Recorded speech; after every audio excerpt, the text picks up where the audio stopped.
Pangasinan, magandang araw buong mundo. Narito na naman ang mga balitang nakalap ng Pangasinan Watch. Tado sa isinagawang buy-bust operation ng mga PNP sa tulong ng PIDEA Region 1 ang top 5 drug personality na si Joel Carta, 33 anyos at residente ng Barangay Embarcadero, Mangaldan, Pangasinan. Nakumpiska sa kanya ang 2 pakete ng hinihinalang shabu at 500 pisong buy-bust money. Tayo ay nagpapasalamat sa mga kababayan natin, lalo na yung mga nagtitext sa atin o yung mga concerned citizen na patuloy nilang tinatangkilik o kaya sinusuportahan ang ating PNP, lalo na sa programa natin na paglaban sa mga pinagbabawal na kami. Payak at espesyal ang huling State of the Nation Address o SONA ng Pangulong Noynoy Aquino III. Ipinaabot niya dito ang katuparan ng mga programa sa loob ng kanyang administrasyon, lalo na ang kampanya nitong Tuwid na Daan. Sentro sa naging ulat nito ay ang patuloy na paglago ng ekonomiya, dahilan upang makalahati umano ang naitalang 34.4% poverty incidence sa bansa. Positibo naman si Vice Governor Ferdinand Calimlim sa naging pahayag ng Pangulo. Doon sa statistics, mas mababa pa yung poverty level natin dito at yung improvement doon sa eradication of poverty dito sa lalawigan ng Pangasinan even compared to the national standard. Taliwas naman ito sa reaksyon ni Attorney Lorna Capunan na pinasaringan ang unemployment rate sa bansa. Hindi tama yung figures. I don't think 6% lang ang unemployed natin. No?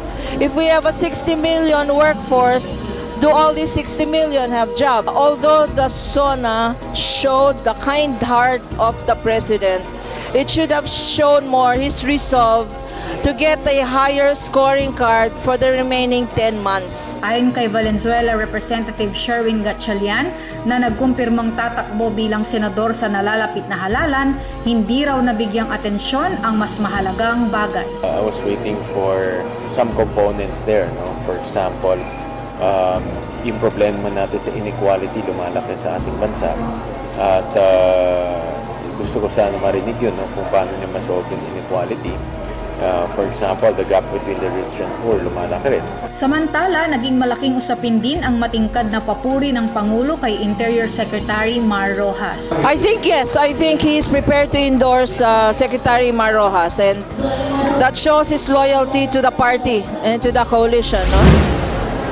Ako rin ang katulad niya. Nasasaktan, nagkaramdaman.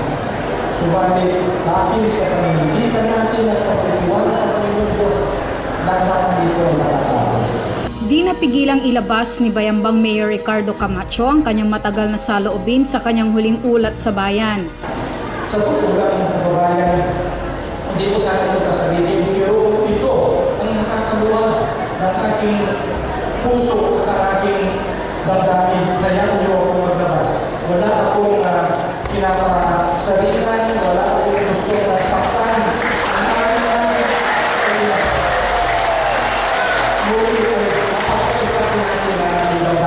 Lakas loob ding binasag ni Camacho ang katotohanan hinggil sa kinasasangkutan matapos ang matagal nitong pananahimik. Minsan, dumating sa ating kalooban ang tinanong ko sa Panginoon Diyos sa pagkakayaan. Sa kabila ng aking ginawang pagtulog, iginuhos ko ang aking sarili. Wala akong inisip, hindi kapakanan ng bayan. Ito ba ang aking sasabihin? Samantalang maliban sa taong bayan, labis ding inialay ni Camacho sa Panginoong Diyos ang mga natamong pagbabago sa nakalipas na 8 taon. Mabuhay ang Panginoong Diyos. Ang lahat ng ito ay utang na loob sa Panginoong Diyos para bulok sa atin. Siya ang una, siya ang number 1 na pagkakutaran ko ng magandang loob. Dahil ginawa niya ako, ginabayan niya ako, binigyan niya ako ng pamamahal na ipagkakalob sa inyo. At sana, ipanalangin po natin na may pagpatuloy ang ating kapisahan na mga proyekto, mga kabutihan, ang pagbundag natin na kamit ng ating bayan ay itagumpay natin lahat. Sa pagtatapos ng kanyang talumpati, isang awitin ang inialay ni Camacho bilang pasasalamat sa lahat.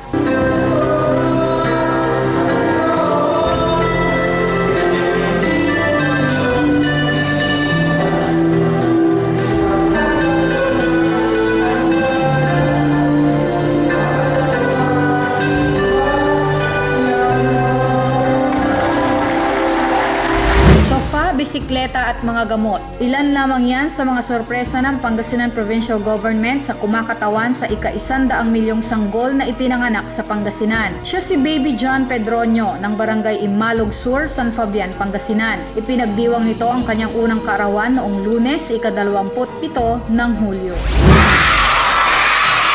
Very good.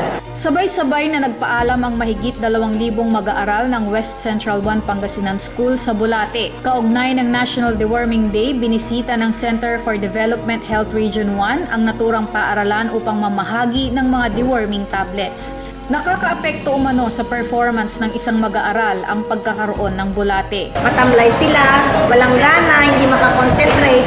Tapos some of these worms, yung ating tapeworm, yung ating hookworm, kumukuha din ng nutrition yan. So kalaban sa nutrition. And then, nagsasak ng dugo. Kaya nagiging anemic yung mga bata. Maliban sa mga gamot, tinuruan din ang mga bata pagdating sa kanilang proper hygiene. Hindi pwedeng purga lang. Kailangan may practice at saka infrastructure. Pupurgahin mo nga, pero pagdating sa bahay, wala namang kubeta. Para maingganyo din. Tapos kailangan importante, hand washing. Kasi dito pumapasok sa kamay yung mga maduduming bagay, yung mga lupa, tapos na isusubo ng mga bata. Nagpakitang gilas ang mga miyembro ng Women's Association sa Pangasinan sa ginawang Cook Fest ng Provincial Agriculture Office.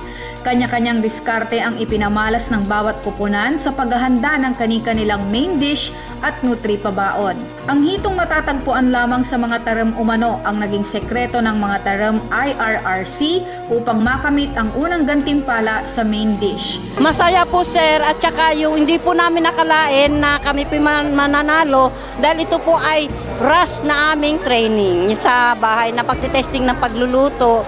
Kahit papano, mahirap ang buhay, nagsacrifice po kami. Maliban sa Cook Fest, namahagi din ang OPAG ng mga vegetable seeds sa grupo. Dito binigyang pansin ni Board Member Amado Pogi Espino ang kahalagahan at kontribusyon ng mga kababaihan sa komunidad. Napakalaki po na naibibigay ng tulong ang inyong pong organisasyon. Hindi lang sa pagbibigay ng inspirasyon sa inyong mga asawa, sa inyong mga anak, pag-aalaga sa kanila, kung hindi sa pag-aalaga na rin ng barangay where you belong, the community where you belong, and of course, yung inyong contribution po sa inyong bayan. At yan ang mga balitang aming nakalap. Ako si Vance Padilla at ito ang Pangasinan Watch. Broadcasting from Pangasinan to the world.